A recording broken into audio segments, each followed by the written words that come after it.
السلام علیکم دوستو، پچھلی ویڈیو میں بات کر رہے تھے کہ کس طرح میں پہنچ گیا ہوں فلورینا سے، گریس کے شہر فلورینا سے مقدونیہ کے شہر بیٹولا میں، اور ریلوے اسٹیشن تک میں پہنچ گیا ہوں اور 3.5-4 یورو کی میں نے ٹکٹ خرید لی ہے اب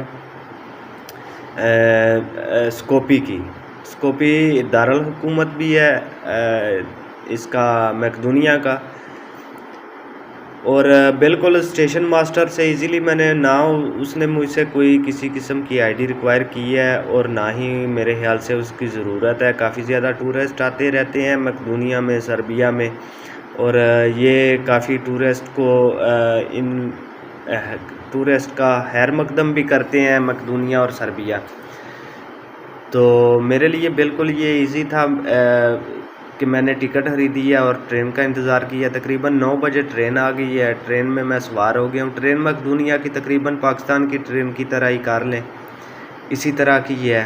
مقدونیہ زیادہ امیر ملک نہیں ہے، تو 3 گھنٹے کا سفر تھا تقریباً ٹرین کا، اور میں اسکوپی پہنچ گیا تھا۔ اسکوپی جہاں میں ریلوے اسٹیشن سے اترا ہوں، وہ ریلوے اسٹیشن اوپر بنا ہوا ہے، اس کے نیچے ٹرمینل ہے، بس اڈا ہے۔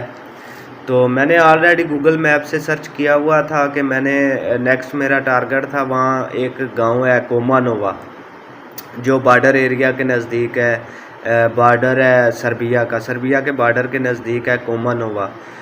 تو میں نے نیچے ٹرمینل پہ آیا ہوں ریلوے اسٹیشن سے، وہاں سے کومانووا کی ٹکٹ لی ہے، وہ 1 یورو کی ملی ہے۔ کچھ تقریباً 1 گھنٹہ تھا گاڑی نکلنے میں۔ وہاں پر کوسٹر جس طرح آپ سمجھتے ہیں پاکستان میں بھی ہوتی ہے، سیم اسی طرح کی ہی کوسٹر تھی، کھڑی ہوئی تھی۔ میں نے ٹکٹ خرید لی اور میں نے کہا چلیں کچھ ہلکا پھلکا کھانا پینا کر لیتے ہیں تب تک۔ تقریباً 1 گھنٹے بعد وہاں سے بس روانہ ہو گئی، اور 1-1.5 گھنٹے کا ہی سفر تھا کومانووا کا بھی۔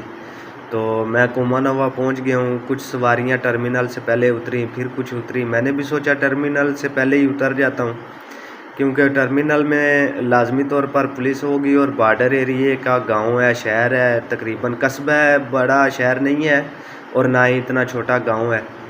تو لازمی پولیس بارڈر ایریے میں تو چیک کرے گی کہ آئی ڈی وغیرہ، تو اس لیے میں ایک سٹاپ پہلے ہی اتر گیا ہوں۔ جب بس نے سٹاپ کیا ہے ٹرمینل سے پہلے، تو میں بھی اتر گیا ہوں وہیں پر۔ جب کومانووا میں اترا ہوں تو میں نے وہاں پر اراؤنڈ اپنے دیکھا ارد گرد لوگوں سے، پھر بات کرنے کی کوشش کی ہے، کسی سے راستہ معلوم کیا ہے۔ اچھا، راستے کی ایک بات میں آپ کو بتا دوں، میں یہ نہیں کہتا ہوں آپ کس سے پوچھیں، لیکن بڑی ہی مزے کی اور تجربے کی بات آپ کو بتاتا ہوں کہ میں نے جب بھی ٹریول کیا ہے اور جب بھی راستہ کسی سے پوچھا ہے، تو میں نے یا تو کسی بوڑھے شخص سے پوچھا ہے، اور یا پھر میں نے کسی ایسے ینگ لڑکے سے راستہ پوچھا ہے ہمیشہ، جو ابھی نوجوان ہے، یعنی 16 کی عمر میں ہو، یا 14-15-16 کی عمر میں ہو، یا 17 کی عمر میں ہو۔ تو ان 2 عمر کے لوگوں سے میں نے راستہ ہمیشہ پوچھا ہے۔ یہ دونوں لوگ جو ہیں راستہ بالکل ٹھیک بتاتے ہیں۔ اس سے آپ اتفاق بھی کریں گے اگر آپ کو ایسے پہلے ایکسپیرینس ہوا ہے، کیونکہ جو بزرگ لوگ ہوتے ہیں وہ اپنی زندگی میں سب کچھ دیکھ چکے ہوتے ہیں، اچھا برا دیکھ چکے ہوتے ہیں، اور وہ کسی کا برا نہیں کرتے ہیں، اور نہ ہی کوئی شرارتاً کسی کو غلط راستے پر ڈالتے ہیں، اور وہ آپ کی پوزیشن کو بھی جلدی سمجھ لیتے ہیں اور کنڈیشن کو بھی جلدی بھانپ لیتے ہیں، اور آپ کی جو بھی ان سے بن پائے مدد کر دیتے ہیں۔ اور جو ینگ ہوتے ہیں، جو 16-15-14 کی عمر میں ہوتے ہیں، ان میں کچھ کرنے کا جذبہ ہوتا ہے، اور وہ جذبہ ان کو اچھا کام کرنے کے لیے فورس کرتا ہے، اور کسی راہ گیر کو راستہ بتانے کے لیے اور بڑھ چڑھ کر اس کی رہنمائی کرنے کے لیے ان میں ابھرتا ہے۔ تو اس لیے ان 2 عمر کے لوگوں سے اکثر اوقات میں تو راستہ پوچھتا ہوں، کیونکہ میں نے کافی ٹریول کیا ہے، تقریباً یہی نہیں، اس کے علاوہ بھی میں نے 7 سے 8 ملکوں کا ٹریول کیا ہے، اور کافی انلیگل ٹریول کیا ہے یار، بڑے بڑے سخت راستوں سے ٹریول کیا ہے۔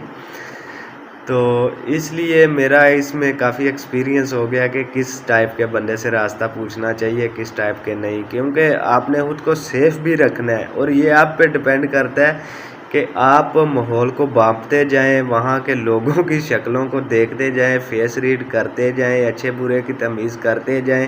جب آپ ایک انجان جگہ پر ٹریول کر رہے ہیں تو یہ چیزیں آپ کے لیے بہت ضروری ہیں، کیونکہ اچھا برا کون آپ کو مل رہا ہے یہ تو آپ گیس ہی کر سکتے ہیں، اندازہ ہی کر سکتے ہیں، اور معلومات نہیں ہے آپ کو، تو یہ اندازہ گیس آپ کے لیے بہت ضروری ہے۔ اچھا، وہاں سے میں نے راستہ پوچھ لیا اور یہ بھی پتہ کر لیا بارڈر کتنا دور ہے۔ میں نے ایک ٹیکسی والے سے بات کی کہ آپ مجھے بارڈر کے نزدیک اتار دیں تو میں آپ کو کرایہ پے کر دوں گا۔ اس نے کہا میں بارڈر تک نہیں جا سکتا ہوں، لیکن بارڈر کے نزدیک میں آپ کو اتار سکتا ہوں۔ تو اس نے مجھ سے 2 یورو ڈیمانڈ کی ہے۔ میں نے کہا ویری ایزی ہے، 2 یورو میں دینے کے لیے تیار تھا۔ اس نے مجھے بٹھایا تھوڑی دیر کے لیے، تھوڑا شام کا وقت ہوا ہے، اس نے مجھے ٹیکسی میں بٹھایا اور نکل پڑا ہے۔ تھوڑی ہی دور گیا ہے شہر سے باہر، اور ایک ٹرین کی پٹڑی جو بالکل پٹڑی بہت مشہور ہے، جو گریس میں دوست رہتے ہیں ان کو پتہ ہے، اور جو یہاں سے ٹریول کر کے جا چکے ہیں ان کو بھی یہ پٹڑی والی داستان پتہ ہے، کیونکہ ایک بند ٹرین کی پٹڑی ہے جو گریس سے لے کر آسٹریا تک جاتی ہے۔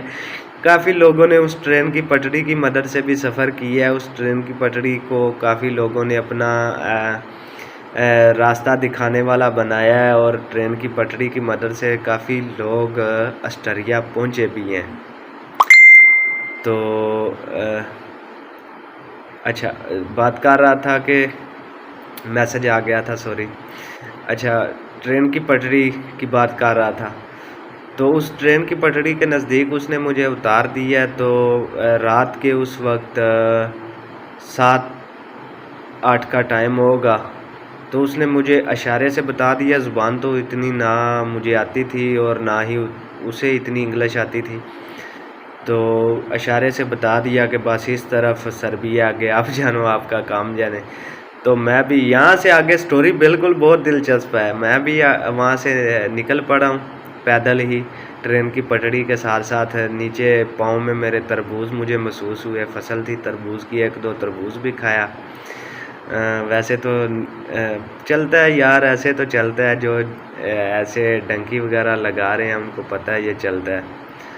اچھا، میں پہنچ گیا ایک گاؤں کے نزدیک۔ مجھے ایک طرف نظر آ رہا تھا ایک گاؤں، اور ایک دوسری طرف بھی گاؤں نظر آ رہا تھے، 3-4 گاؤں مجھے لائٹوں سے نظر آ رہے تھے۔ لیکن ابھی میں جا ہی رہا تھا تو کافی زیادہ کتے، تقریباً 5-6 کتے بڑے بڑے میری طرف آ رہے تھے بھونک کے۔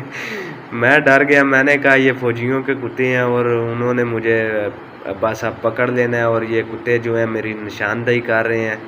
تو پھر میں نے سوچا اگر فوجیوں کے کتے ہیں تو یہ ٹرینڈ ہوں گے، مجھے کاٹیں گے نہیں۔ خیر میں زیادہ ڈرا نہیں، میں ایک جگہ پر کھڑا ہو گیا، اور ان کتوں کو میں نے بالکل بھی ڈرایا نہیں ہے، بھگانے کی کوشش نہیں کی ہے۔ اور میں دوستوں کو بھی بتا دوں کہ کبھی بھی آپ کسی ایسی جگہ پر انجان کتوں کو ڈرانے کی کوشش بھی نہیں کریں، کیونکہ وہ ان لوگوں کی زبان سمجھتے ہیں جو وہاں کے مقامی ہوتے ہیں۔ ہر جگہ ہماری طرح جب ہم یہاں پر کتوں کو تو کرتے ہیں یا پچکارتے ہیں تو اس طرح نہیں ہوتا ہے کہ ہر جگہ سیٹی یا تو کرتے ہیں، وہ اپنی زبان میں کتوں کو بلاتے ہیں اور بھگاتے ہیں۔ تو جب میں ایسی کوشش کر لیتا تو وہ کتے لازمی مجھے کاٹ لیتے۔ تو میں ذرا بھی بولا نہیں ہوں، میں کھڑا رہا تھوڑی دیر کے لیے، کتے پھر چپ ہو گئے اور ایک سائڈ پر بیٹھ گئے۔ میں نے بھی تھوڑی دیر انتظار کیا، اور جو مجھے نزدیکی ان گاؤں میں سے 4-5 گاؤں میں سے نزدیکی گاؤں نظر آ رہا تھا اس کی طرف روانہ ہو گیا، اور گاؤں میں انٹر ہو گیا۔ گاؤں میں ایک بندے سے میں نے راستہ پوچھا انگلش میں، اس نے کہا آپ پاکستانی، میں نے کہا، تو وہ کہتا ہے آگے چوک میں بہت پاکستانی ہے، آپ ان سے بات کرو جا کے۔ تو آگے کافی میں چوک میں پہنچا تو ایک انٹرنیٹ کیفے تھا، اس میں کافی پاکستانی لڑکے کال وغیرہ کر رہے تھے۔ یار یہ بھی ویڈیو 10 منٹ تک پہنچنے والی ہے، تو اس لیے نیکسٹ ویڈیو میں شروع کرتے ہیں، تو نیکسٹ پارٹ ضرور دیکھیں۔ یہ دیکھیں ابھی یہ بھی 10 منٹ تک پہنچنے والی ہے، تو پھر نیکسٹ ویڈیو میں ملتے ہیں۔